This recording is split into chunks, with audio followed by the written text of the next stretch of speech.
Subscribe ಆಗಿ bell ಬಟನ್ನನ್ನು ತಪ್ಪದೆ press ಮಾಡಿ. ನಮಸ್ಕಾರ ವೀಕ್ಷಕರೇ, ಇವತ್ತು ಜಾನಪದ ಕಣಜದಲ್ಲಿ ನಮ್ಮ ನಿಮ್ಮೆಲ್ಲರ ಆರಾಧ್ಯ ದೈವವಾಗಿರ್ತಕ್ಕಂಥ ಗಣಪನ ಆಚರಣೆಯ ಬಗ್ಗೆ ಒಂದಷ್ಟು ಮಾಹಿತಿಯನ್ನ ಹಂಚಿಕೊಳ್ಳಲಿಕ್ಕೆ ಇವತ್ತು ಆಗಮಿಸಿದ್ದೇನೆ. ತಮ್ಮೆಲ್ಲರಿಗೂ ಸಹ ಗಣೇಶ ಹಬ್ಬದ ಹಾರ್ದಿಕ ಶುಭಾಶಯಗಳನ್ನ ಅರ್ಪಿಸ್ತಾ ಇದ್ದೇನೆ. ಆರ್ಯದ ಸಂಸ್ಕೃತಿ ಮತ್ತು ದ್ರಾವಿಡ ಸಂಸ್ಕೃತಿ ಎರಡು ಸಹ ಭಿನ್ನ ಸಂಸ್ಕೃತಿಗಳು. ಈ ಭಿನ್ನ ಸಂಸ್ಕೃತಿಯ ಒಳಗೆ ಸಂಯೋಗ ದೇವತೆಯಾಗಿ ನಿರ್ವಿಘ್ನತೆಯ ಒಂದು ಸಂಕೇತವಾಗಿ ಇವತ್ತು ನಾವು ಗಣಪನ ಆರಾಧನೆಯನ್ನ ಮಾಡ್ತಾ ಇದ್ದೇವೆ. ಜನಪದರ ಒಂದು ಆರಾಧನೆಯ ಒಳಗೆ ಗಣಪ ಎಂದೋ ಬೆರೆತು ಹೋಗಿದ್ದಾನೆ. ಆ ಬೆರೆತಿರತಕ್ಕಂತಹ ಗಣಪನ ಮೂಲ ನೆಲೆಗಳನ್ನ ವಿವಿಧ ಆಯಾಮಗಳಲ್ಲಿ ಇವತ್ತು ನಾವು ಕಂಡುಕೊಳ್ಬೇಕು ಅಂತ ಹೇಳಿ ನನಗೆ ಅನ್ನಿಸ್ತದೆ. ಮೊದಲನೇದಾಗಿ ಪುರಾಣ ಮೂಲಗಳ ಪ್ರಕಾರ ಹೇಳೋದಾದ್ರೆ, ದಕ್ಷ ಏನ್ ತಾನು ನಡೆಸ್ತಾ ಇದ್ನಲ್ಲ ಯಜ್ಞ, ಆ ಯಜ್ಞಕ್ಕೆ ಅಳಿಯ ಶಿವನನ್ನ ಆಹ್ವಾನಿಸ್ತಾ ಇರ್ತಕ್ಕಂಥದ್ದು, ಅವಮಾನಿತನಾಗಿರ್ತಕ್ಕಂತಹ ಪಾರ್ವತಿ ಮತ್ತು ಶಿವರು ಸೇಡನ್ನ ತೀರಿಸಿಕೊಳ್ಳುವ ಒಂದು ಸಂಘರ್ಷದ ನೆಲೆಯಲ್ಲಿ, ಅದು ಯಜ್ಞವನ್ನ ನಾಶ ಮಾಡುವ ಒಂದು ನೆಲೆಯಲ್ಲಿ ದಕ್ಷ ಶಿವರ ಒಂದು ಸಂಘರ್ಷ ಏರ್ಪಡುತ್ತದೆ. ಅದು ಎರಡು ಪಂಗಡಗಳ ಒಂದು ರೀತಿಯ ವಿಭಿನ್ನ ಸಂಸ್ಕೃತಿಯ ಒಂದು ವಿಭಿನ್ನ ವಿಚಾರಧಾರೆಗಳ ಒಂದು ಕುರುಹಾಗಿ ಇವತ್ತು ನಾವು ಆ ಕಥನವನ್ನ ಗಣಪನ ಆಚರಣೆಯ ಹಿನ್ನೆಲೆಯಲ್ಲಿ ಹೇಳ್ತಾ ಹೋಗ್ತೇವೆ. ಈ ಭಿನ್ನತೆಗಳ ನಡುವೆ ಎಲ್ಲೋ ಒಂದ್ ಕಡೆಗೆ ಐಕ್ಯತೆಯನ್ನ ಮೂಡಿಸುವಂತಹ ಪ್ರಯತ್ನದ ಫಲವಾಗಿ ಇವತ್ತು ಗಣಪನ ಆರಾಧನೆ ಇದೆ. ಏನೇ ಕೆಲಸ ಕಾರ್ಯಗಳಾಗಲಿ ಮೊದಲು ಪ್ರಥಮವಾಗಿ ಪೂಜಿಸ್ತಕ್ಕಂಥದ್ದು ನಾವು ಗಣೇಶನನ್ನ. ಜನಪದ ಒಂದು ಶಿಷ್ಟ ಈ ಎರಡೂ ಪರಂಪರೆಗಳಲ್ಲಿಯೂ ಸಹ ಅತ್ಯಂತ ಜನಪ್ರಿಯವಾಗಿರ್ತಕ್ಕಂತಹ, ಬಹಳ ಪ್ರಭಾವಶಾಲಿಯಾಗಿರ್ತಕ್ಕಂತಹ ಒಂದು ದೈವವಾಗಿ ಗಣಪ ಇವತ್ತು ನಮ್ಮೊಟ್ಟಿಗೆ ಇದ್ದಾನೆ, ಆಚರಣೆಗೊಳ್ತಕ್ಕಂಥದ್ದು ಸಹ ನಾವು ನೋಡ್ತಾ ಇದ್ದೇವೆ. ಇವತ್ತು ಕೃಷಿಕರ ಒಂದು ಆರಾಧನಾ ಕ್ರಮದಲ್ಲಿ ಗಣಪನಿಗೆ ತನ್ನದೇ ಆಗಿರ್ತಕ್ಕಂತಹ ಒಂದು ವಿಶೇಷವಾದ ಸ್ಥಾನವನ್ನ ಕೊಟ್ಟಿರ್ತಕ್ಕಂತಹದ್ದನ್ನ ನಾವು ಈ ಆಚರಣೆಗಳಲ್ಲಿ ನೋಡ್ತಾ ಹೋಗ್ತೇವೆ. ಈ ಶಿಷ್ಟ ಸಂಸ್ಕೃತಿ ಕಲ್ಪಿತ ಗಣಪನ ಆಚರಣೆಗಿಂತ ಜನಪದ ಸಂಸ್ಕೃತಿಯ ಒಂದು ಗಣಪನ ಆಚರಣೆ ಬಹಳ ಭಿನ್ನತೆಗಳಿಂದ ಕೂಡಿರುವಂತಹದ್ದನ್ನ ನಾನು ಸಂಶೋಧನೆಯಲ್ಲಿ ಕಂಡುಕೊಂಡಿದ್ದೇನೆ. ಕೃಷಿಕರ ಆರಾಧನಾ ಕ್ರಮ ಅಂತಕ್ಕಂಥದ್ದೇ ವಿಶೇಷವಾದ್ದು. ಪ್ರತಿ ಸಾರಿ ತಮ್ಮ ಕೃಷಿ ಕೆಲಸಗಳನ್ನ ಮಾಡುವಾಗ ಮಣ್ಣಿನಿಂದ ಅಥವಾ ಸಗಣಿಯಿಂದ ಗಣಪನನ್ನ ಮಾಡಿ ಕೃಷಿ ಕೆಲಸ ಕಾರ್ಯಗಳು ಸುಗಮವಾಗಿ ನಡೆಯಲಿ ಅಂತೇಳಿ ಅವರು ಬೇಡ್ಕೊಳ್ತಾ ತಮ್ಮ ಕೆಲಸಗಳನ್ನ ಪ್ರಾರಂಭಿಸ್ತಾ ಇದ್ರು. ಗಣಪನ ಹುಟ್ಟ ಅಂತಕ್ಕಂಥದ್ದೇ ಒಂದು ವಿಚಿತ್ರವಾದ್ದು. ಗೌರಿಯ ಮಯ್ಯ ಮಣ್ಣಿನಿಂದ ಹುಟ್ಟಿರ್ತಕ್ಕಂಥವ್ನು. ಅಂದ್ರೆ ಕೃಷಿಕರು ಗಣಪನನ್ನ ಮಣ್ಣಿನಿಂದ ತಯಾರಿಸಿ ಮತ್ತೆ ಆ ಮಣ್ಣಿನ ಮಗನನ್ನ ಮಣ್ಣಿಗೆ ಬಿಡ್ತಕ್ಕಂತಹ ಒಂದು ಆಚರಣೆಗಳು ಬಹಳ ಕಾಲದಿಂದನೂ ನಡ್ಕೊಂಡು ಬಂದಿರುವಂತಹದ್ದನ್ನ ನೋಡ್ತೇವೆ. ಗೌರಿ ಒಂದ್ಸಾರಿ ತನ್ನ ಮೈಯ ಮಣ್ಣಿನಿಂದ ಗಣಪನನ್ನ ಮಾಡಿ ಅವನನ್ನ ಬಾಗಿಲ ಹೊರಗೆ ಕಾಯಲಿಕ್ಕೆ ಹಚ್ಚಿ ತಾನು ಸ್ನಾನಕ್ಕೆ ಹೋಗಿರ್ತಾಳೆ. ಅಂತಹ ಸಂದರ್ಭದಲ್ಲಿ ಶಿವ ಬಂದು ಒಳಗಡೆ ಹೋಗ್ಲಿಕ್ಕೆ ನೋಡ್ತಾನೆ. ಆದ್ರೆ ಆ ಗಣಪ ತನ್ನ ತಾಯಿಯ ಆಜ್ಞೆಯಂತೆ ಒಳಗಡೆಗೆ ಬಿಡ್ಲಿಕ್ಕೆ ಆಗಲ್ಲ ಅಂತ ಹೇಳಿ ತಡೆ ಹೊಡುತ್ತಾನೆ. ಆಗ ಉಗ್ರ ಕೋಪಿಯಾಗಿ ಶಿವ ಶಿರವನ್ನ, ಆ ಮಗುವಿನ ಶಿರವನ್ನ ತೆಗಿತಾನೆ. ಆಗ ಪಾರ್ವತಿ ಬಂದು ಗಂಡನನ್ನ ಬೇಡ್ಕೊಂಡಾಗ ಆಗ ಶಿವ ಬಲಭಾಗದಲ್ಲಿ ಯಾವ ಪ್ರಾಣಿ ಮಲಗಿದೆಯೋ ಅದರ ಶಿರವನ್ನ ತಗೊಂಬರ್ರಿ ಅಂತ ಹೇಳಿ ಕಳಿಸ್ತಾರೆ. ಆದ್ರೆ ಬಲಭಾಗದಲ್ಲಿ ಮಲಗಿರುವಂತಹ ಪ್ರಾಣಿ ಅದು ಆನೆ ಆಗಿರೋದ್ರಿಂದ ಆನೆಯ ಶಿರವನ್ನ ತಂದು ಗಣಪನಿಗೆ ಅಂಟಿಸ್ತಾರೆ. ಹಾಗಾಗಿ ಗಣಪನ ದೇಹವೆಲ್ಲ ಮಾನವ ದೇಹ, ಮುಖ ಮಾತ್ರ ಸೊಂಡಿಲು ಇರ್ತಕ್ಕಂಥದ್ದು. ಈ ತರದ ಒಂದು ವಿಭಿನ್ನ ಚಿತ್ರಣವನ್ನ ಹೊಂದಿರತಕ್ಕಂತಹ ಗಣಪ ನಮ್ಮ ಜನಪದರಿಗೆ ಬಹಳ ಹತ್ತಿರದವನು, ಬಹಳ ಆಪ್ಯಾಯಮಾನವಾಗಿ ಆಚರಣೆ ಮಾಡ್ತಕ್ಕಂಥದ್ದು. ಜನಪದರು ಪ್ರತಿಯೊಂದು ಬೆಳೆಯನ್ನ ಕೊಯ್ಲು ಮಾಡುವಾಗ ಆಗ್ಲಿ, ಹೊಲದ ಮಣ್ಣನ್ನ ಅಗೆಯುವಾಗ ಆಗ್ಲಿ, ಆಮೇಲೆ ಸಗಣಿಯನ್ನ ಏರುವಾಗ ಸಗಣಿಯ ಒಂದು ಪುಟ್ಟ ಗಣಪನನ್ನು ಮಾಡಿ ಅದನ್ನ ಪೂಜಿಸಿ ಆ ಸಗಣಿಯನ್ನ ಆ ಬಂಡಿಯಲ್ಲಿ ಏರ್ಕೊಂಡು ಹೊಲಗಳಿಗೆ ಹೋಗ್ತಕ್ಕಂಥದ್ದು. ಹಾಗೇನೆ ಏನೇ ಮಾಡ್ಲಿ ಒಂದು ಗದ್ದಿಗೆ ಆಕಾರದ ಮಣ್ಣಿನ ಒಂದು ಗದ್ದಿಗೆಯನ್ನ ಮಾಡಿ ಅದರ ಮೇಲೆ ಕಲ್ಲಿನ ಬೆಣಕಗಳನ್ನ ಅಥವಾ ಮಣ್ಣಿನ ಬೆಣಕಗಳನ್ನ ಹಿಟ್ಟು ಅದರ ಪಕ್ಕದಲ್ಲಿ ಕುಡುಗೋಲು ಅವ್ರು ಏನು ಕೃಷಿಗೆ ಬಳಸ್ತಾರೋ ಆ ವಸ್ತುಗಳನ್ನ ಇಟ್ಟು ಪೂಜಿಸಿ ತಮ್ಮ ಒಂದು ಕೃಷಿ ಕೆಲಸಗಳನ್ನ ಪ್ರಾರಂಭಿಸ್ತಕ್ಕಂಥದ್ದು ಬಹಳ ಅರ್ಥಪೂರ್ಣ ಅಂತ ಹೇಳಿ ಅನಿಸ್ತದೆ. ಜನಪದರ ಆಚರಣೆ ಅಂದ್ರೆ ಬಹಳ ಸರಳವಾಗಿರುವಂತಹದ್ದು. ಅವರು ಅದಕ್ಕೆ ಯಾವುದೇ ರೀತಿಯ ವೆಚ್ಚವನ್ನ ಮಾಡ್ತಕ್ಕಂಥದ್ದಲ್ಲ. ಅದು ತಮಗೆ ಎಟಕ್ತಕ್ಕಂತಹ ಪ್ರಕೃತಿಯಲ್ಲಿ ಸಿಗ್ತಕ್ಕಂತಹ ಬಹಳ ಸರಳವಾಗಿರ್ತಕ್ಕಂತಹ ವಸ್ತುಗಳನ್ನ ಇಟ್ಕೊಂಡು ಗಣಪನನ್ನ ಆರಾಧಿಸುವಂತಹದ್ದನ್ನ ನೋಡ್ತೇವೆ. ಕಣದಲ್ಲಿ ರಾಶಿ ಪೂಜೆ ಮಾಡುವಾಗ ಸಗಣಿಯ ಗಣಪನನ್ನ ಮಾಡಿ ಕರ್ಕಿ ಪತ್ರೆಗಳನ್ನ ಹಿಟ್ಟು ಊದುಕಡ್ಡಿ ಹಚ್ಚಿ ಕಣವನ್ನ ಮಾಡ್ಲಿಕ್ಕೆ ಪ್ರಾರಂಭಿಸ್ತಾರೆ. ಇನ್ನು ಹುಲ್ಲು ಕಟ್ಟತಕ್ಕಂತಹ ಸಮಯದಲ್ಲಿ ಒಂದು ಹೂವಿನ ರೂಪದ ಗಣಪನನ್ನ ಆ ಹುಲ್ಲಿನ ಹೊರಗೆ ಸುಚ್ಚಿ ಪೂಜಿಸ್ತಕ್ಕಂಥದ್ದು. ಇನ್ನು ಕಳೆ ಕೀಳುವಾಗ, ಕೊಯ್ಲು ಮಾಡುವಾಗ, ಬಿತ್ತನೆ ಮಾಡುವಾಗ ಎಲ್ಲ ಸಂದರ್ಭಗಳಲ್ಲಿಯೂ ಸಹ ನಿರ್ವಿಘ್ನಕಾರಕನನ್ನ ನೆನೆಸುತ್ತಾ ಎಲ್ಲ ಕಾರ್ಯಗಳು ನಿರ್ವಿಘ್ನವಾಗಿ ನೆರವೇರಲಿ ಅಂತೇಳಿ ಗಣಪನ ಆಚರಣೆಯನ್ನ ಮಾಡ್ತಕ್ಕಂಥದ್ದನ್ನ ನಾವು ನೋಡ್ತೇವೆ. ಗಣಪನ ರೂಪ ವೈಶಿಷ್ಟ್ಯತೆ ಅಂದ್ರೆ ಅದು ಕೃಷಿ ಸಮಾಜಕ್ಕೆ, ಕೃಷಿಯ ಜೀವ ಜಗತ್ತಿಗೆ ಬಹಳ ಅರ್ಥಪೂರ್ಣವಾಗಿ ಅವರು ಅದನ್ನ ಸಮನ್ವಯೀಕರಿಸಿಕೊಂಡಿರುವಂತಹದ್ದನ್ನ ನೋಡ್ತೀವಿ. ಪ್ರಕೃತಿ ಮತ್ತು ಪುರುಷರ ಮಧ್ಯದಲ್ಲಿರ್ತಕ್ಕಂತಹ ಈ ಒಂದು ಸಾಮ್ಯತೆಯನ್ನ ಗಣಪನ ಒಂದು ಆಚರಣೆಯಲ್ಲಿ ನೋಡ್ತಾ ಹೋಗ್ತೇವೆ. ಗಣಪ ಅಂದ್ರೆ ಕೃಷಿ ಕಾರ್ಯ ಚಟುವಟಿಕೆಗಳಿಗೆ ಕೇಂದ್ರ ಬಿಂದು. ಯಾಕೆ ಕೇಂದ್ರ ಬಿಂದು ಆದ ಅಂದ್ರೆ ಗಣಪನನ್ನ ಮಣ್ಣಿನಿಂದ ತಯಾರಿಸಿ ಅದನ್ನ ಸುಡದೇನೆ ಮತ್ತೆ ನೀರಿನಲ್ಲಿ ವಿಸರ್ಜಿಸಿ ಅದನ್ನ ಪ್ರಕೃತಿಯ ವಸ್ತುವನ್ನ ಪುನಃ ಪ್ರಕೃತಿಗೆ ಅದನ್ನ ಅರ್ಪಿಸ್ತಕ್ಕಂತಹ ಆಚರಣೆಯ ಹಿನ್ನೆಲೆಯಲ್ಲಿ ಆ ಗಣಪನನ್ನ ಏಕ ಮುಖವಾಗಿ ಅದನ್ನ ಒಂದೇ ರೀತಿಯಲ್ಲಿ ಪ್ರಕೃತಿಯ ಒಂದು ವಸ್ತುವನ್ನ ಏನು ಅರ್ಪಿಸೋದಿದೆಯಲ್ಲ ಅದು ಗಣಪನ ಆಚರಣೆಯ ಮೂಲ ಉದ್ದೇಶ. ಜನಪದರಿಗೆ ನೀರು ಅಂದ್ರೆ ಬಹಳ ಶ್ರೇಷ್ಠ, ಹಾಗೇನೆ ಮಣ್ಣಂದ್ರೂ ಬಹಳ ಶ್ರೇಷ್ಠ. ಆ ಮಣ್ಣು ನೀರು ಪರಿಶುದ್ಧವಾಗಿರ್ಬೇಕು ಅಂದಾಗ ನೀರಿನಲ್ಲಿ ಮಣ್ಣು ಬೆರೆತರೂ ಅದು ನೀರು ಕಲುಷಿತ ಆಗ್ತದೆ. ಹಾಗೇನೆ ಮಣ್ಣಿನಲ್ಲಿ ನೀರು ಬೆರೆತರೂ ಅದು ಕೆಸರು ಆಗ್ತದೆ. ಹಾಗಾಗಿ ಆ ನೆಲ ಮತ್ತು ಜಲಗಳನ್ನ ಪವಿತ್ರವಾಗಿ ಕಾಪಾಡ್ಕೊಳ್ಬೇಕು ಅಂದಾಗ ಗಣಪನ ಆಚರಣೆನ ಹೇಗೆ ಆಚರಿಸ್ಬೇಕು ಅಂತಕ್ಕಂಥದ್ದನ್ನ ಈಗಿನ ಕಾಲಘಟ್ಟದ ವಿಚಾರಧಾರೆಗಳನ್ನ ಇಟ್ಕೊಂಡು ನಾವು ಇವತ್ತು ಮಾತನಾಡ್ತಕ್ಕಂಥ ಒಂದು ಅನಿವಾರ್ಯತೆ ಇದೆ ಅಂತ ಹೇಳಿ ನಾನು ಅನ್ಕೊಳ್ತಾ ಇದ್ದೇನೆ. ಈ ಒಂದು ಗಣಪನ ಆಚರಣೆ ಬರ್ತಕ್ಕಂಥದ್ದೇ ಪ್ರಕೃತಿಯಲ್ಲಿ ತುಂಬಾ ಹಸಿರಾಗಿ ಫಲಗಳೆಲ್ಲವೂ ಸಹ ಬೆಳೆದು ನಿಂತು ಒಂಥರ ಉಬ್ಬೆ ಉತ್ತರೆ ಮಳೆಯ ತುಂಬಾ ಮಳೆಗಾಲದ ಸಂದರ್ಭದಲ್ಲಿ ನಾವು ಗಣಪನನ್ನ ಆಚರಿಸ್ತೇವೆ. ಬೆಳೆ ಆರಂಭದ ಕಾಲಘಟ್ಟ ಅಂತೇಳಿ ಸಹ ಅಂದ್ಕೊಳ್ಬಹುದು. ಅಂತಹ ಸಮಯದಲ್ಲಿ ತವರಿಗೆ ಮೊದಲು ಗೌರಿ ಬರ್ತಾಳೆ. ಆ ಗೌರಿ ಬಂದಂತಹ ಗೌರಿಯನ್ನ ಗಣಪ ಏನ್ ಮಾಡ್ತಾನೆ, ಅಮ್ಮನ ಜೊತೆಗೆ ಮರು ದಿವಸ ಓಡೋಡಿ ಬರ್ತಾನೆ. ಮೊದಲ ದಿವಸ ಗೌರಿಯ ಆರಾಧನೆ ಆಗ್ತದೆ. ಗೌರಿಯ ಆರಾಧನೆ ಆಗುವಾಗ ಸಹನು ಬಾಗಿಣವನ್ನು ಕೊಡ್ತಕ್ಕಂತಹ ಒಂದು ಪ್ರಸಂಗಗಳು ಸಹ ಇತ್ತೀಚೆಗೆ ಬಹಳ ವಿಜೃಂಭಣೆಯಿಂದ ನಡೀತಾ ಇದ್ದಾವೆ. ಆ ಬಾಗಿಣದ ಉದ್ದೇಶ ಇಷ್ಟೇ, ಅದು ಮೊರದಲ್ಲಿ, ಬಿದಿರಿನ ಮೊರದಲ್ಲಿ ಆ ಮುತ್ತೈದೆಯರು ಏನು ಬಳಸ್ತಾರೋ ಅವೆಲ್ಲ ವಸ್ತುಗಳನ್ನ, ಹೊಸ ಹೊಸ ವಸ್ತುಗಳನ್ನ ಇಟ್ಟು ಶುಭದ ಸಂಕೇತವಾಗಿ ಒಂದು ಕುಟುಂಬದ ಬಾಗಿಣ ಮತ್ತೊಂದು ಕುಟುಂಬಕ್ಕೆ ಅರ್ಪಣೆ ಮಾಡತಕ್ಕಂತಹದ್ದು, ತವರಿಗೆ ಬಂದಂತಹ ಹೆಣ್ಣು ಮಕ್ಕಳಿಗೆ ಬಾಗಿನವನ್ನ ನೀಡ್ತಕ್ಕಂಥದ್ದು, ಹೊಸ ಬಟ್ಟೆಗಳನ್ನ ನೀಡ್ತಕ್ಕಂಥದ್ದು, ಇವೆಲ್ಲವೂ ಸಹ ಗೌರಿ ಅಂದ್ರೇನೆ ಅದು ಮನೆಯ ಮಗಳು. ಆ ಮನೆಯ ಮಗಳನ್ನ 3 ದಿವಸ ಕೂಡಿಸಿ ಹೋಗುವಾಗ ಮೊಸರನ್ನದ ಬುತ್ತಿಯನ್ನು ಕಟ್ಟಿ ಆಕೆಯನ್ನ ಗಂಡನ ಮನೆಗೆ ಹೇಗೆ ಕಳಿಸ್ತಾರೋ ಹಾಗೆ ಜನಪದ ಸಂಸ್ಕೃತಿಯಲ್ಲಿ ಕಳಿಸ್ತಕ್ಕಂತಹ ವಾಡಿಕೆಯೂ ಸಹ ಇತ್ತು.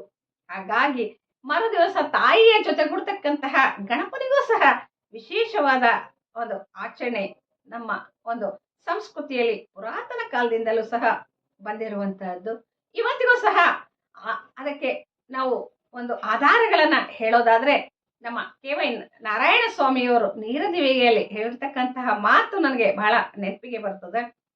ಅಲ್ಲಿ ಏನಾಗ್ತದೆ ಅಂದ್ರೆ ಪ್ರಕೃತಿ ಮತ್ತು ಆ ಮನುಷ್ಯನ ನಡುವಿನ ಸಾಮರಸ್ಯಕ್ಕೆ ಒಂದು ಬಹಳ ಉತ್ತಮ ಉದಾಹರಣೆ ಅಂದ್ರೆ ಆನೆಯ ತಲೆಯನ್ನ ಇವತ್ತಿಗೂ ಸಹ ಬಹಳ ಸ್ಪಷ್ಟವಾಗಿ ಚಿತ್ರಿಸಿ ಉಳಿದಂತೆ ಮೈಯನ್ನ ಹಾಗೆಯೇ ಬಿಟ್ಟಂತಹ ಪುರಾತನ ಶಿಲಾ ಆ ಒಂದು ಪ್ರತೀಕಗಳ ಆಧಾರವು ಸಹ ನಮ್ಗೆ ಇವತ್ತು ಸಿಗ್ತದೆ.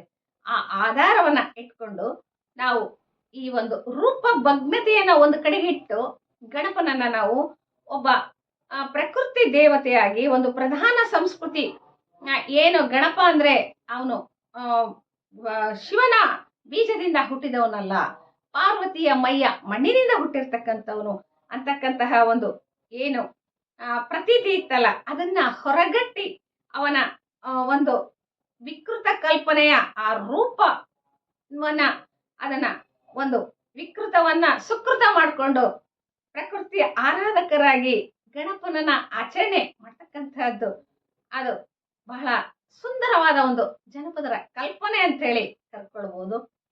ಅಂದ್ರೆ ಬಾಹ್ಯ ಲಕ್ಷಣಗಳು ಯಾವ ಜನಪದರಿಗೆ ಮುಖ್ಯ ಅಲ್ಲ, ಅವ್ರಿಗೆ ಬೇಕಾಗ್ತಕ್ಕಂಥದ್ದು ಆ ಆ ಒಂದು ಆಕೃತಿಯ ಒಳಗಿರ್ತಕ್ಕಂತಹ ಭಾವಗಳು, ಆ ವಿಕಟ ರೂಪಿಯ ಒಳಗಿರ್ತಕ್ಕಂತಹ ಆ ಒಂದು ಕೃಷಿ ಸಮಾಜಕ್ಕೆ ಬಹಳ ಹತ್ತಿರವಾಗಿ ಬೇಕಾಗ್ತಕ್ಕಂತಹ ವಿಚಾರಧಾರೆಗಳನ್ನ ಇಟ್ಕೊಂಡು ಅವರು ಗಣಪನ ಆಚರಣೆಯನ್ನ ಇವತ್ತಿಗೂ ಸಹ ಮಾಡ್ಕೊಂಡು ಬಂದಿದ್ದಾರೆ.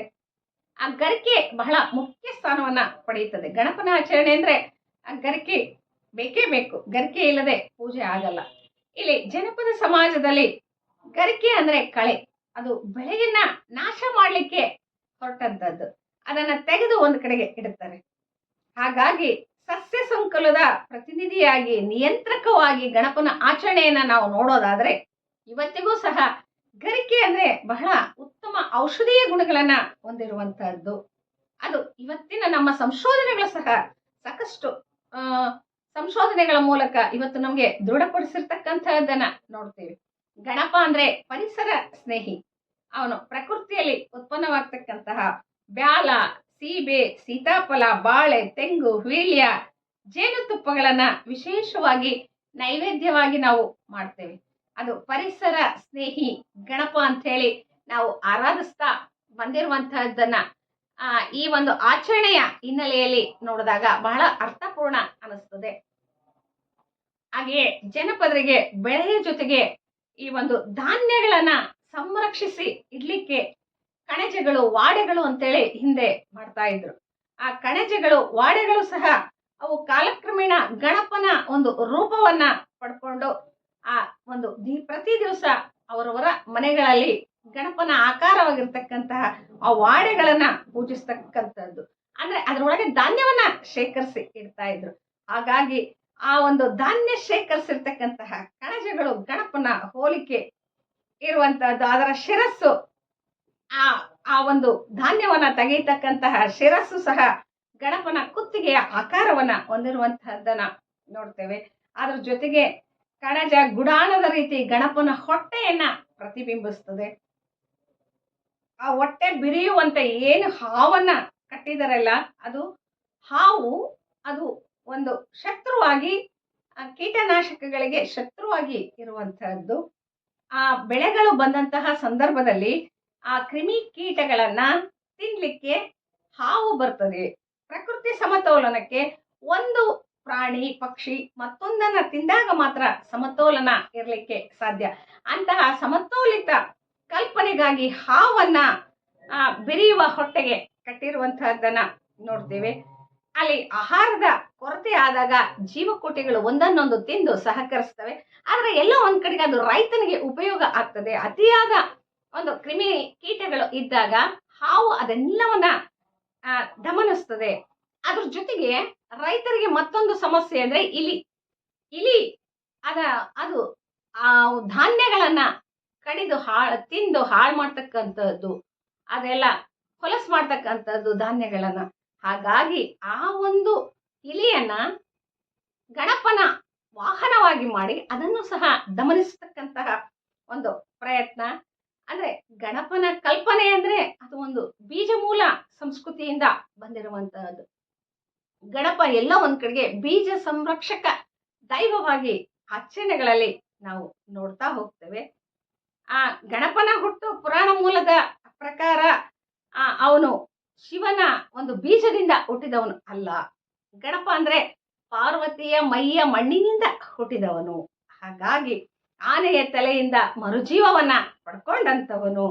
ಅಂದ್ರೆ ಆ ಗಣಪನ ಹುಟ್ಟು ಫಲವಂತಿಕೆಯ ಒಂದು ಪ್ರತೀಕ, ಮಾತೃಮೂಲ ಸಂಸ್ಕೃತಿಯ ಒಂದು ಪ್ರತೀಕ. ಇಲ್ಲಿ ಈ ಫಲವಂತಿಕೆಯ ಪ್ರತೀಕವಾಗಿರ್ತಕ್ಕಂತಹ ಗಣಪ ಬೀಜ ಸಂರಕ್ಷಕ ದೈವವಾಗಿ ಇವತ್ತಿಗೂ ಸಹ ಜನಪದರ ದೃಷ್ಟಿಯಲ್ಲಿ ಗಣಪನ ಕಲ್ಪನೆ ಬೀಜ ಮೂಲವಾಗಿರ್ತಕ್ಕಂಥದ್ದು. ಅದಕ್ಕೆ ಇವತ್ತು ನಮ್ಗೆ ವಿಜಯನಗರ ಸಾಮ್ರಾಜ್ಯದಲ್ಲಿ ಬೀಜರೂಪಿ ಗಣಪನ ಆರಾಧನೆ ಇತ್ತು ಅನ್ನೋದಕ್ಕೆ ಹಂಪಿಯಲ್ಲಿ ಇವತ್ತಿಗೂ ಸಹ ಇರ್ತಕ್ಕಂತಹ ಕಡಲೆಕಾಳು ಗಣಪ, ಸಾಸಿವೆ ಕಾಳು ಗಣಪನ ವಿಗ್ರಹಗಳು ನಮ್ಗೆ ಆಧಾರವಾಗಿ ಇವತ್ತು ನಮ್ಗೆ ಸಂಶೋಧಕರಿಗೆ ಸಿಗ್ತಾ ಹೋಗ್ತವೆ. ಇವತ್ತಿಗೂ ಸಹ ನೈವೇದ್ಯವನ್ನ ಮಾಡಬೇಕು ಅಂದ್ರೆ ಆ ಹಸಿ ಕಡಲೆ, ಹಸಿ ಬಟಾಣಿಯ ಒಂದು ನೈವೇದ್ಯವನ್ನ ಧಾನ್ಯ ರೂಪದ ನೆನೆಸಿದ ಕಡಲೆಗಳನ್ನ ಬಳಸಿ ಗಣಪನ ಒಂದು ಪ್ರಸಾದವಾಗಿ ಮಾಡ್ತಕ್ಕಂಥದ್ದು. ಬೀಜ ಸಂರಕ್ಷಕನಾದ ಗಣಪನಿಗೆ ಜನಪದರು ಕೊಡ್ತಕ್ಕಂತಹ ಒಂದು ಅಗ್ರಸ್ಥಾನದ ಒಂದು ಪ್ರಸಾದದ ರೂಪದ ಒಂದು ಸಮರ್ಪಣೆ ಅಂತ ಹೇಳಿ ನಾವು ಕರ್ಕೊಳ್ಬಹುದು. ಹಾಗೇನೆ ಈ ಕಡುಬು 21 ಕಡುಬನ್ನ ಅದು ವಿಶೇಷವಾಗಿ ಮಕ್ಕಳಿಗೆ ಕಡುಬನ್ನ ತಿನ್ನಿಸ್ತಕ್ಕಂಥದ್ದು. ಅಂದ್ರೆ ಬೇಳೆ ಬೆಲ್ಲ ಬೆರೆತಾಗ ಅದು ಗೋಧಿಯ ಕಡುಬನ್ನ ಮಾಡಿದಾಗ ಅದು ಪೌಷ್ಟಿಕಾಂಶವಾಗಿ ಮಕ್ಕಳಲ್ಲಿರ್ತಕ್ಕಂಥ ಅಪೌಷ್ಟಿಕತೆಯನ್ನ ಕಡಿಮೆ ಮಾಡಲಿಕ್ಕೆ ಆಚರಣೆಯ ಮೂಲಕ ದೇಹದ ಜೊತೆಗೆ ಮನಸ್ಸು ದೇಹ ಎರಡೂ ಸದೃಢವಾಗಬೇಕು ಅಂತಕ್ಕಂತಹ ಒಂದು ವಿಚಾರವನ್ನ ಇಟ್ಕೊಡುವಂತಹ ಆಹಾರ ಪದ್ಧತಿ ಗಣಪನ ಆಚರಣೆಯಲ್ಲಿ ಬರ್ತಾ ಹೋಗ್ತದೆ. ಇನ್ನು ಗಣಪನ ಆರಾಧನೆಯಲ್ಲಿ ಚಂದ್ರನನ್ನ ನೋಡಿದ್ರೆ ಅಪವಾದ ಆಗ್ತದೆ. ಅದಕ್ಕೆ ಅದನ್ನ ಸರಿಗಟ್ಲಿಕ್ಕೆ ಜನಪದರು ಅದಕ್ಕೊಂದು ಸೊಲ್ಯೂಷನ್ ಹುಡುಕಿದ್ದಾರೆ. ಅದ್ ಏನಂದ್ರೆ ಏನಾದ್ರೂ ಚಂದ್ರನನ್ನ ನೋಡಿದ್ರೆ ಅಂತಹವರು ತಾಮ್ರದ ಚೊಂಬಿನಲ್ಲಿ ಒಂದು ಅರಳು ಬರುವಂತೆ ಜೋಳವನ್ನ ಉರಿದು ಅದನ್ನ ತಿನ್ನಿಸಿ ಆ ಒಂದು ದೋಷವನ್ನ ನಿವಾರಣೆ ಮಾಡ್ತಕ್ಕಂತಹ ಸಂಪ್ರದಾಯ ನಮ್ಮ ಸಿರುಗುಪ್ಪ ಭಾಗದಲ್ಲಿ ಇರುವಂತಹದ್ದನ್ನ ನೋಡಿದ್ದೇನೆ.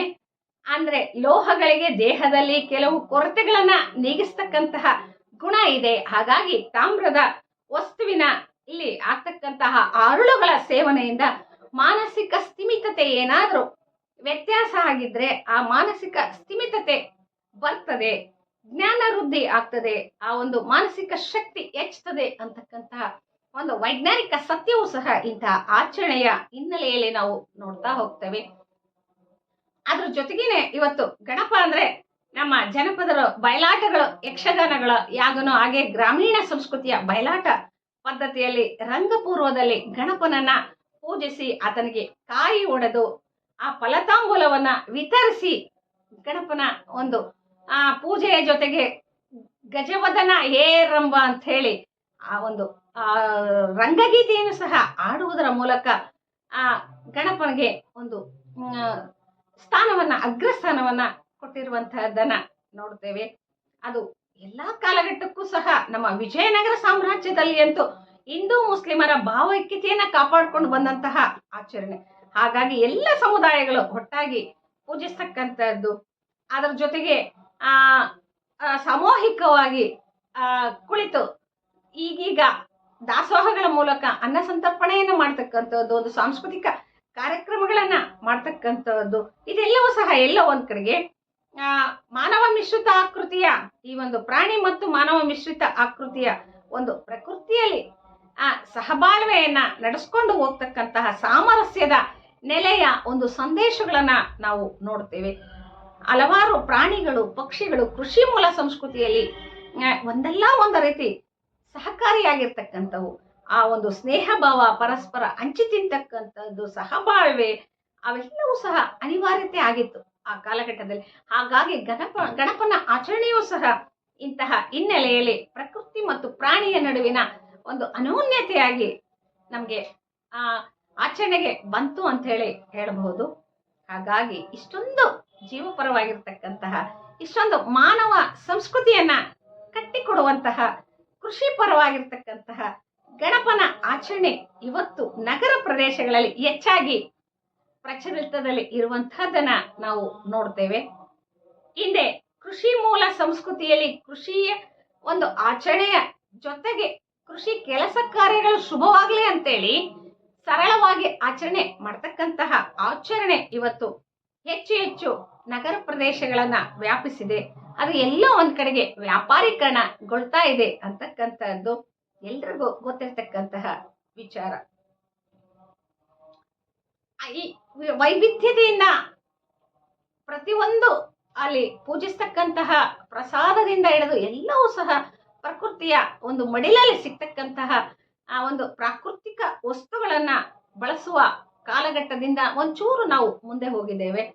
ಇವತ್ತು ಬಸ್ ನಿಲ್ದಾಣಗಳಾಗ್ಬೋದು, ಶಾಲೆ ಕಾಲೇಜುಗಳು, ಸಾರ್ವಜನಿಕ ಸ್ಥಳಗಳಲ್ಲಿ ಗಣಪ ಸ್ಥಾಪನೆಗೊಳ್ತಾನೆ, ಪೂಜಿಸಲ್ಪಡ್ತಾನೆ.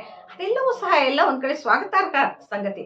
ಆದ್ರೆ ಅದರ ಜೊತೆಗೆ ಪ್ರಕೃತಿಯ ಒಂದು ಕಲುಷಿತ ವಾತಾವರಣವನ್ನ ಸೃಷ್ಟಿಗೊಳ್ತಕ್ಕಂತಹ ಆತಂಕದ ಸಂಗತಿಯೂ ಸಹ ಗಣಪನ ಆಚರಣೆಯ ಹಿನ್ನೆಲೆಯಲ್ಲಿ ಇವತ್ತು ನಾವು ಗಮನಿಸ್ಕೊಳ್ಬೇಕಾಗ್ತದೆ. ಪ್ರತಿ ಮನೆಯಿಂದ ಹಣವನ್ನ ಸಂಗ್ರಹಿಸ್ತಕ್ಕಂಥದ್ದು. ಅಂದ್ರೆ ಹಣ ಸಂಗ್ರಹಿಸೋದು ಅಂದ್ರೆ ಇಷ್ಟಪಟ್ಟು ಕೊಡುವಂತವರಿಂದ ತಗೊಳ್ಳೋದ್ರಲ್ಲಿ ತಪ್ಪಿಲ್ಲ. ಆದ್ರೆ ಒತ್ತಾಯ ಪೂರ್ವಕವಾಗಿ ನೀವು ಇಷ್ಟೇ ಕೊಡ್ಬೇಕು ಅಷ್ಟೇ ಕೊಡ್ಬೇಕು ಅಂತೇಳಿ ಕಟ್ಟಪ್ಪಣೆಯನ್ನು ಮಾಡಿ ಹಣ ತೆಗೆದುಕೊಳ್ತಕ್ಕಂಥದ್ದು ಸಹ ಅದು ಒಂದು ರೀತಿ ಋಣಾತ್ಮಕ ಚಿಂತನೆ ಆಗ್ತದೆ. ಹಾಗೆ ಧ್ವನಿವರ್ಧಕಗಳ ವಿಪರೀತ ಅಬ್ಬರದಲ್ಲಿ ಒಂದು 3 ದಿವಸ 5 ದಿವಸ ಗಣಪ ಕುಂತಾಗ ಇಡೀ ಸುತ್ತಲಿನ ವಾತಾವರಣ ಮಾಲಿನ್ಯ ಆಗ್ತದೆ. ಅದು ಎಲ್ಲ ಒಂದ್ ಕಡೆಗೆ ಸಾರ್ವಜನಿಕರಿಗೆ ತೊಂದರೆಯನ್ನ ಉಂಟು ಮಾಡ್ತದೆ. ಆ ತೊಂದರೆಯನ್ನ ಉಂಟು ಮಾಡದ ರೀತಿಯಲ್ಲಿ ನಾವು ಆಚರಣೆಯನ್ನ ಮಾಡಿದಾಗ ಗಣಪನ ಆಚರಣೆಗೆ ಒಂದು ಅರ್ಥ ಬರ್ತದೆ. ಹಾಗೇನೆ ವೇದಿಕೆಯನ್ನ ಅಲಂಕರಿಸಲಿಕ್ಕೆ ಇವತ್ತು ರಾಶಿ ಪ್ಲಾಸ್ಟಿಕ್ ಕಾಗದಗಳನ್ನ ನಾವು ಬಳಸ್ತೇವೆ ಸೌಂದರ್ಯ ವರ್ಧಕಗಳಾಗಿ. ಅಲ್ಲಿ ಸೌಂದರ್ಯಕ್ಕೆ ವೇದಿಕೆಯ ಅಲಂಕಾರಕ್ಕೆ ಏನು ಬಳಸ್ತೀವಿ, ಆದ್ರೆ ಮರುದಿವಸ ಗಣಪನ ವಿಸರ್ಜನೆ ಆದ ನಂತರ ಒಂದೊಂದು ರಾಶಿ ಪ್ಲಾಸ್ಟಿಕ್ ಇವತ್ತು ಪ್ರಕೃತಿಯ ಮಡಿಲನ್ನ ಸೇರ್ತದೆ. ಆ ಎಲ್ಲ ಕಸವನ್ನ ಹೊರಗೆ ಹಾಕ್ತಾರೆ. ಆದ್ರೆ ಆ ಪ್ಲಾಸ್ಟಿಕ್ ಮಣ್ಣಿನಲ್ಲಿ ಬೆರೆತಾಗ ಈ ಬೀಜ ಪ್ರಸಾರ ಅಂತೇಳಿ ಏನು ನಾವು ಪ್ರಾಕೃತಿಕವಾಗಿ ಎಲ್ಲೋ ಒಂದ್ ಕಡೆಗೆ ಬೀಜಗಳು ಹರಿದಾಡ್ತವೆ, ಪ್ರಾಣಿ ಪಕ್ಷಿಗಳು ತಿಂದು ಹುಗಿದಿರ್ತಕ್ಕಂಥದ್ದು, ಅದು ಸಹಜವಾಗಿ ಮಳೆ ಬಂದಾಗ ಆ ಎಲ್ಲವೂ ಸಸ್ಯಗಳಾಗಿ ಬೆಳೀತಕ್ಕಂಥದ್ದು ಅದು ಪ್ರಕೃತಿಯ ನಿಯಮ. ಆದ್ರೆ ಕಸವನ್ನ ನಾವು ಎಲ್ಲೋ ಒಂದ್ ಕಡೆಗೆ ಪ್ರದೇಶದಲ್ಲಿ ಹಾಕಿದ್ರೆ ಆ ಭಾಗದಲ್ಲಿ ಆ ಪ್ಲಾಸ್ಟಿಕ್ ಕೂಡೋದ್ರಿಂದ ಅದರ ಮೇಲೆ ಯಾವತ್ತು ಯಾವ ಬೀಜ ಹಾಕಿದ್ರು ಬೆಳೆ ಬರ್ಲಿಕ್ಕೆ ಅಥವಾ ಗಿಡ ಮರಗಳು ಹುಟ್ಲಿಕ್ಕೆ ಅಸಾಧ್ಯ. ಹಾಗಾಗಿ ವೇದಿಕೆಯನ್ನ ಅಲಂಕರಿಸಿರ್ತಕ್ಕಂತಹ ಪ್ಲಾಸ್ಟಿಕ್ ಬೀಜರೂಪಿ ಗಣಪನ ಒಂದು ಸಂರಕ್ಷಣೆ ಅಂದ್ರೆ ಆ ಬೀಜಗಳು ಬೆಳಿಬೇಕಾಗಿತ್ತು. ಆದ್ರೆ ಬೀಜಗಳೇ ಬೆಳೆಯದ ರೀತಿಯಲ್ಲಿ ಇವತ್ತು ಮಣ್ಣಿನ ಮೇಲೆ ಆ ಒಂದು ಲೇಯರ್ಗಳಾಗಿ ಪ್ಲಾಸ್ಟಿಕ್ ಪದರಗಳಾಗಿ ಇರ್ತಕ್ಕಂಥದ್ದನ್ನು ಸಹ ನಾವು ಗಮನಿಸ್ಕೊಳ್ಬೇಕಾಗ್ತದೆ. ಇನ್ನು ಗಣೇಶನನ್ನ ಕಳಿಸುವಾಗ ವಿಪರೀತವಾದ ಪಟಾಕಿ ಶಬ್ದವನ್ನ ನಾವು ಮಾಡ್ತೇವೆ. ಆ ಒಂದು ರಾಸಾಯನಿಕ ವಸ್ತುಗಳು ಪ್ರಕೃತಿಯ ಮಡಿಲನ್ನ ಸೇರಿದಾಗ ಆ ವಾಸನೆ ಅದು ಪ್ರಕೃತಿಗೆ ಒಂದು ಶುದ್ಧ ಗಾಳಿಯನ್ನ ಕೊಡದೆ ಒಂದು ಅಶುದ್ಧ ಗಾಳಿಗೆ ಮಾರಕ ರೋಗಗಳು ಬರ್ತಕ್ಕಂತಹದ್ದನ್ನ ನಾವು ನೋಡ್ತೇವೆ. ಅದು ಸಹ ಪಟಾಕಿ ಇರ್ಲಿ, ಆದ್ರೆ ಅದಕ್ಕೆ ಒಂದು ಇತಿ ಮಿತಿಯಲ್ಲಿ ನಾವು ಬಳಸಬೇಕಾಗ್ತದೆ. ಇಲ್ಲ ಅಂದ್ರೆ ಶುದ್ಧ ಗಾಳಿ ಇವತ್ತು ಸಿಗೋದೇ ಕಡಿಮೆ ಆಗಿದೆ. ಯಾಕಂದ್ರೆ ಪ್ರಕೃತಿಯ ಒಂದು ಹಸಿರೀಕರಣ ಕಡಿಮೆ ಆಗ್ತಾ ಇದೆ, ಮಾನವ ಸಂಪತ್ತು ಜಾಸ್ತಿ ಆಗ್ತಾ ಇದೆ.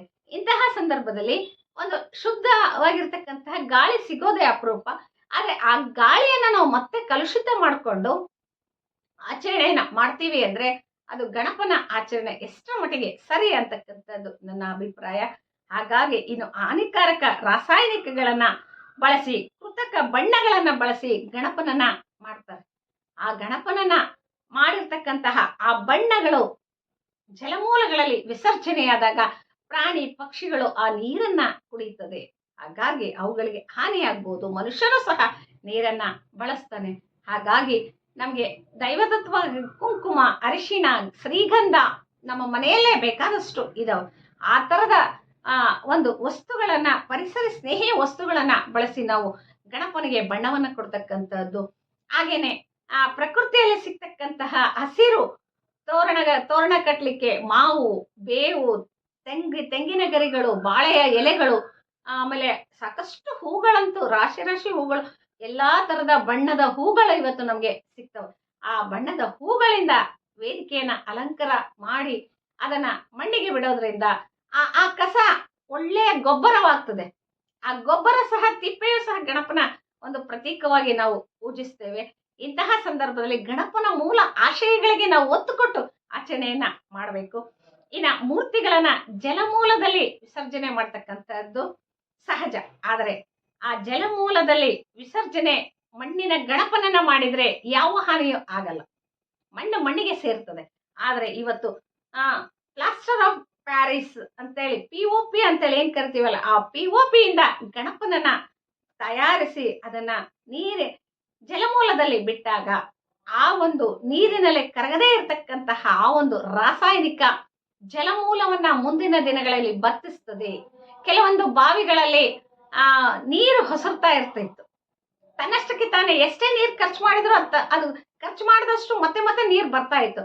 ಆದ್ರೆ ಇವತ್ತು POP ಗಣಪಗಳು ಬಾವಿಗಳಲ್ಲಿ, ಕೆರೆಗಳಲ್ಲಿ ವಿಸರ್ಜನೆ ಆಗೋದ್ರಿಂದ ಆ ಜಲಮೂಲಗಳು ಸಹ ಬತ್ತತಕ್ಕಂತಹ ಒಂದು ಅಪಾಯಕಾರಿ ಸಂಗತಿಗಳು ಸಹ ಇದರೊಟ್ಟಿಗೆ ಇದಾವೆ. ಹಾಗಾಗಿ ಜನಪದರ ಒಂದು ಪ್ರಾಕೃತಿಕ ಗಣಪ ಪ್ರಕೃತಿಯ ಮಣ್ಣಿನಿಂದ ತಯಾರಿಸಿ ಪ್ರಕೃತಿಯ ಮಡಿಲಿಗೆ ಹೋಗ್ಬೇಕು. ಇನ್ನು ಕೃಷಿ ಸಮಾಜದಲ್ಲಿ ಅವರವರ ಹೊಲಗಳಲ್ಲಿ ಇರ್ತಕ್ಕಂತಹ ಮಣ್ಣನ್ನ ತಂದು ಅವರೇ ಗಣಪನನ್ನ ತಯಾರು ಮಾಡಿ ಅವರೇ ಕೊಡಿಸ್ತಾ ಇದ್ರು ಮನೆಗಳಲ್ಲಿ. ಒಬ್ಬರ ಮನೆಯಿಂದ ಇನ್ನೊಬ್ಬರ ಮನೆಗೆ ಗಣಪನನ್ನ ನೋಡ್ಲಿಕ್ಕೆ ಹೋದಾಗ ಯಾರ ಮನೆ ಗಣಪ ಸುಂದರವಾಗಿರ್ತಾನೆ, ಅವರ ಹೊಲದ ಮಣ್ಣು ಬಹಳ ಚೆನ್ನಾಗಿದೆ, ಬಹಳ ಜಿಗಟಾಗಿದೆ, ಬೆಳೆ ಬೆಳೆಯಲಿಕ್ಕೆ ಸಮೃದ್ಧಿ ಇದೆ ಅಂತ. ಯಾರ ಮನೆಯ ಮಣ್ಣು ಗಣಪ ಮಾಡ್ಲಿಕ್ಕೆ ಸರಿಗ ಆಗಿಲ್ಲ ಅಂದ್ರೆ ಆ ಮಣ್ಣಿನಲ್ಲಿ ಕೊರತೆ ಇದೆ, ಅವ್ರು ಇನ್ನಷ್ಟು ಗೊಬ್ಬರವನ್ನ ಹಾಕ್ಬೇಕು, ಆ ಒಂದು ಮಣ್ಣನ್ನ ಸಮೃದ್ಧಿ ಮಾಡ್ಕೊಳ್ಬೇಕು, ಆಗ ಫಲ ಸಮೃದ್ಧಿ ಆಗ್ತದೆ. ಮಣ್ಣಿನ ಒಂದು ಪರೀಕ್ಷೆ ಮಾಡ್ತಕ್ಕಂಥದ್ದು ಸಹ ಗಣಪನ ಆಚರಣೆ ಹಿನ್ನೆಲೆಯಲ್ಲಿ ಜನಪದ ಸಂಪ್ರದಾಯದಲ್ಲಿ ಇತ್ತು. ಹಾಗಾಗಿ ಇವತ್ತಿಗೂ ಸಹ ಇನ್ನು ಕಾಲ ಮಿಂಚಿಲ್ಲ. ಪರಿಸರವನ್ನ ನಾವು ನೆಲ, ಜಲ, ಅಗ್ನಿ, ವಾಯು ಎಲ್ಲವನ್ನ ನಾವು ಕಾಪಾಡ್ಕೋಬೇಕು. ಅವನ್ನೆಲ್ಲ ಶುದ್ಧವಾಗಿ ಕಾಪಾಡ್ಕೊಂಡ್ರೆ ಮುಂದಿನ ಪೀಳಿಗೆಗೆ ಅನುಕೂಲ ಆಗ್ತದೆ. ಗಣಪ ಅಂದ್ರೆ ಹಿಂದೆ ಜನಪದರ ಆಚರಣೆಯಲ್ಲಿ ಗಣಪ ಇದ್ದ. ಅದಾದ ನಂತರ ಒಂದಷ್ಟು ಕಾಲ ಗಣಪನ ಬಗ್ಗೆ ಒಂದಷ್ಟು ಜಿಜ್ಞಾಸೆಗಳಿದ್ವು. ಗಣಪ ಅಂದ್ರೆ ಮಾತೃಪ್ರಧಾನ ಸಂಸ್ಕೃತಿಯ ಒಂದು ಪ್ರತೀಕ, ಶಿವನ ಬೀಜದಿಂದ ಹುಟ್ಟಿಲ್ಲ ಅನ್ನುವ ಒಂದು ಜಿಜ್ಞಾಸೆಗಳಿದ್ವು. ಆದ್ರೆ ಅವೆಲ್ಲವನ್ನ ಇವತ್ತು ಹಿಂದಿಕ್ಕಿ ಗಣಪ ಮುಂದೆ ಬಂದಿದ್ದಾನೆ. ಸ್ವಾತಂತ್ರ್ಯ ಸಂಗ್ರಾಮದಲ್ಲಿ ಸಹ ತಿಲಕರು ಒಂದು ರಾಷ್ಟ್ರೀಯತೆಯನ್ನ ಉದ್ದೀಪನಗೊಳಿಸ್ಬೇಕು ಅಂತೇಳಿ ಪ್ರಾರಂಭಿಸ್ತಕ್ಕಂತಹ ಈ ಒಂದು ಗಣಪನ ಉತ್ಸವ ಆರಂಭ ಘಟ್ಟದಲ್ಲಿ ತನ್ನ ಆಶಯದ ಆದಿಯಂತೆಯೇ ಸಾಗಿತ್ತು.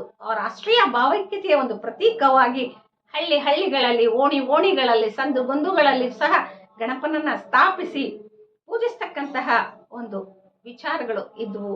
ಅದು ರಾಷ್ಟ್ರೀಯ ಭಾವೈಕ್ಯತೆಯ ಒಂದು ಪ್ರತೀಕನೂ ಇರಬಹುದು. ಆದರೆ ಇವತ್ತು ಆ ಒಂದು ಪಾವಿತ್ರ್ಯತೆಗೆ ಧಕ್ಕೆ ಬರದ ಹಾಗೆ, ಆ ಒಂದು ರಾಷ್ಟ್ರೀಯತೆಯ ಆಶಯಗಳೇನಿದ್ವಲ್ಲ ಅದಕ್ಕೆ ಭಂಗ ಬರದ ಹಾಗೆ, ಸೌಹಾರ್ದತೆಯಿಂದ, ಸಾಮರಸ್ಯದಿಂದ, ಒಬ್ಬರಿಗೊಬ್ಬರು ಸಹಕಾರದಿಂದ ಆಚರಣೆ ಮಾಡಿದಾಗ ಆ ಗಣಪನ ಆಚರಣೆಯಲ್ಲಿರ್ತಕ್ಕಂತಹ ಮುಖಿ ಅಂಶಗಳು ಏನಿದಾವಲ್ಲ ಅವುಗಳ ಒಂದು ಉಳಿಯುವಿಕೆ ಆಗ್ತದೆ.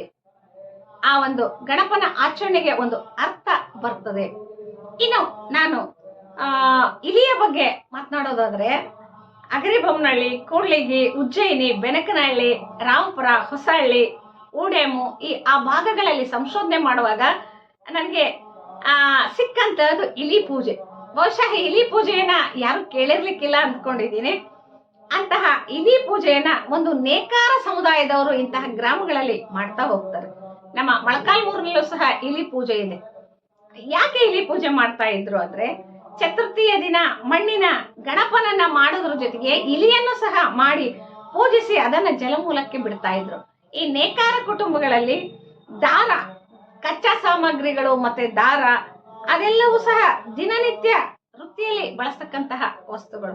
ಆದ್ರೆ ಅಂತಹ ವಸ್ತುಗಳನ್ನ ಈ ಒಂದು ಇಲಿ ಕಡಿದು ನಾಶ ಮಾಡ್ತದೆ ಅಂತಕ್ಕಂತಹ ಆತಂಕ ಭಯಗಳು ಅವರನ್ನ ಬಹುಶಃ ಕಾಡಿರಬೇಕು. ಹಾಗಾಗಿ ಆ ನೇಕಾರ ಸಮುದಾಯದವರು ಗಣಪನೊಟ್ಟಿಗೆ ಇಲಿಯ ಮೂರ್ತಿಯನ್ನು ಮಾಡಿ ಅದಕ್ಕೂ ಸಹ ವಿಶೇಷವಾಗಿ ಪೂಜಿಸಿ ಅದನ್ನು ಸಹ ಮಣ್ಣಿನಲ್ಲಿ ವಿಸರ್ಜಿಸ್ತಕ್ಕಂತಹ ಒಂದು ವಿಶೇಷ ಪದ್ಧತಿ ನಮ್ಗೆ ಕಾಣಿಸ್ತು. ಇವತ್ತು ಕೈಗಾರಿಕೆಗಳು ಅಂದ್ರೆ ಹಿಂದೆ ನಾವು ಮನೆಯಲ್ಲಿ ನೋಲ್ತಾ ಇದ್ವಿ, ಆ ಬಟ್ಟೆಯನ್ನ ಬಳಸ್ತಾ ಇದ್ವಿ. ಒಂದು ಮನೆಗಳಲ್ಲಿಯೂ ಸಹ ಗುಡಿ ಕೈಗಾರಿಕೆಯಾಗಿ ನೇಕಾರಿಕೆಯೂ ಸಹ ಬಹಳ ಪ್ರಾಮುಖ್ಯತೆಯನ್ನ ಪಡ್ಕೊಂಡಂತದ್ದು ಆಗಿತ್ತು.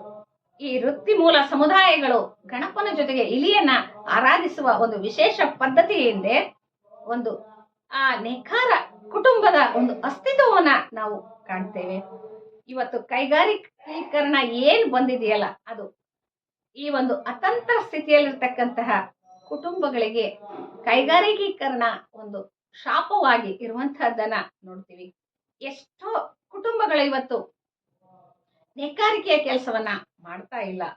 ಹಾಗಾಗಿ ಆ ಇಲಿರಾಯನ ಪೂಜೆಯಂತಹ ವಿಶೇಷ ಪೂಜೆ, ನೇಕಾರರ ವಿಶಿಷ್ಟ ಆಚರಣೆಯ ಉಳಿಲಿಕ್ಕೆ ಇವತ್ತು ಸಾಧ್ಯ ಆಗ್ತಾ ಇಲ್ಲ. ಹಾಗಾಗಿ ಒಂದು ಸರ್ಕಾರ ಆಗ್ಬೋದು ಅಥವಾ ಸಂಘ ಸಂಸ್ಥೆಗಳಾಗ್ಬೋದು, ಸಂಘಟನೆಗಳಾಗ್ಬೋದು, ಈ ಒಂದು ನೇಕಾರಿಕೆಯ ಒಂದು ಸಂಸ್ಕೃತಿಯನ್ನ ಉಳಿಸಿದಾಗ ಅದರ ಹಿನ್ನೆಲೆಯಲ್ಲಿ ಒಂದು ಆಚರಣೆಯೂ ಸಹ ಉಳಿಲಿಕ್ಕೆ ಸಾಧ್ಯ ಆಗ್ತದೆ.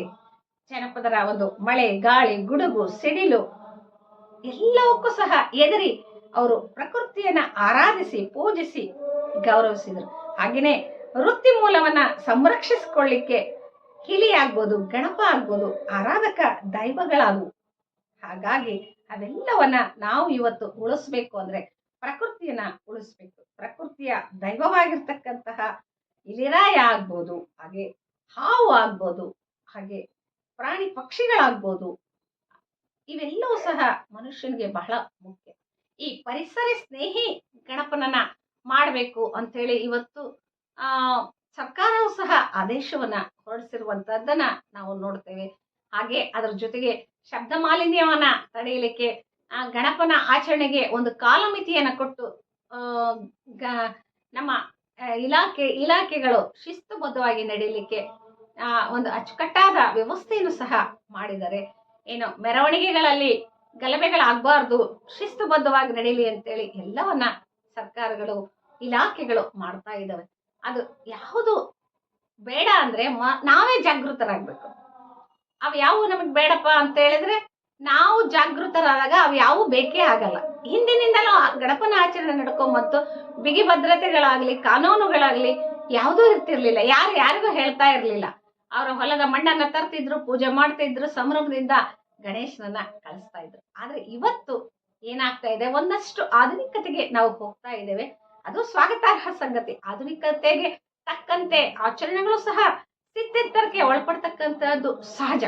ಆದ್ರೆ ಸ್ಥಿತ್ಯಂತರದ ಜೊತೆಗೆ ತನ್ನ ಮೂಲ ಆಶಯಗಳನ್ನ ಅದು ಉಳಿಸ್ಕೊಳ್ಬೇಕಾಗ್ತದೆ. ಹಾಗಾದಾಗ ಮಾತ್ರ ಆ ಆಚರಣೆಗೆ ಅರ್ಥಪೂರ್ಣತೆ ಬರ್ತದೆ. ಆ ಮೂಲ ಆಶಯಗಳಿಗೆ ಧಕ್ಕೆ ಬಂದಾಗ ಆಚರಣೆಯ ಫಲಶ್ರುತಿ ನಿಜವಾಗ್ಲೂ ಸಹ ಮನುಷ್ಯನಿಗೆ ಸಿಗ್ಲಿಕ್ಕೆ ಸಾಧ್ಯ ಇಲ್ಲ.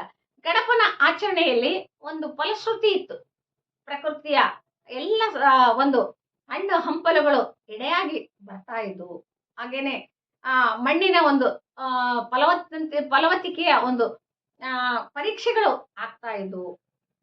ಇಂತಹ ಆಮೇಲೆ ಜಲಮೂಲಗಳು ಸಹ ಹರಿಯುವ ನೀರಿನಲ್ಲಿ ಬಿಡ್ತಾ ಇದ್ರು. ಮಣ್ಣಿನಲ್ಲಿ ಮಣ್ಣು ಸೇರ್ತಾ ಇತ್ತು. ಇವತ್ತು ಅಂತಹ ಆಶಯಗಳು ಧಕ್ಕೆಯಾಗದ ರೀತಿಯಲ್ಲಿ ನಾವೆಲ್ಲರೂ ಸಹ ಗಣಪನ ಆಚರಣೆಯನ್ನ ಆಚರಿಸೋಣ. ಅದರ ಜೊತೆಗೆ ಸಂಭ್ರಮಿಸೋಣ, ಅದರ ಜೊತೆಗೆ ಆನಂದಿಸೋಣ, ಅದರ ಜೊತೆಗೆ ಎಚ್ಚರಿಕೆಯಿಂದ ನಾವು ಗಣಪನ ಜೊತೆ ಮುನ್ನಡೆಯೋಣ. ಆ ಒಂದು ಆಚರಣೆ ಹಿನ್ನೆಲೆಯಲ್ಲಿ ನಾವೆಲ್ಲರೂ ಸಹ ಪ್ರಕೃತಿಯನ್ನ ಉಳಿಸಿ ಬೆಳೆಸಿ ಅದರ ಒಂದು ಸಮೃದ್ಧಿಗೆ ನಾವೆಲ್ಲರೂ ಪಾಲುದಾರರಾಗೋಣ. ನಮ್ಮ ಒಂದು ಹನಿ ಹನಿ ಕೂಡಿದರೆ ಹಳ್ಳ ಅಂತೇನು ನಾವು ಹೇಳ್ತೀವಲ್ಲ, ಹಾಗೆ ನಾವೆಲ್ಲರೂ ಸಹ ಒಂದೊಂದು ಹನಿಹನಿಯಾಗಿ ನಮ್ಮ ಆಚರಣೆಯ ಜೊತೆಗೆ ಜೀವಪೋಷಕ ಅಂಶಗಳನ್ನ ಉಳಿಸ್ಕೊಂಡು ಬರ್ತಕ್ಕಂತಹ ಒಂದು ವಿಚಾರಧಾರೆಗಳನ್ನ ಇಟ್ಕೊಂಡು ಗಣಪನನ್ನ ಆಚರಿಸೋಣ ಅಂತ ಹೇಳಿ ಹೇಳ್ತಾ ತಮ್ಮೆಲ್ಲರಿಗೂ ಸಹ ಧನ್ಯವಾದಗಳನ್ನ ಅರ್ಪಿಸ್ತೀನಿ.